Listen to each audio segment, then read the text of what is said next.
ও ফরিদা, ফরিদা গেছো কিনা ভুললাই আমারে, আমি এখন রিদা হইছি ঢাকা শহরে। ফরিদা গেছো কিনা ভুললাই আমারে, আমি এখন রিদা হইছি ঢাকা শহরে।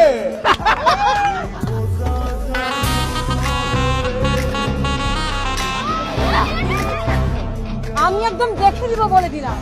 যাক।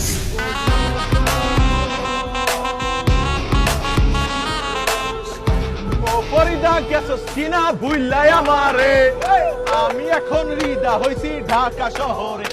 ফরিদা বেগম জাতীয়তা বাংলাদেশী, রাত ও পজিটিভ। সাকিব ভাই ক্যাম্পাসে দেখেন আপনাকে নিয়ে কি এসব করতেছে, দেখেন তাড়াতাড়ি আসেন।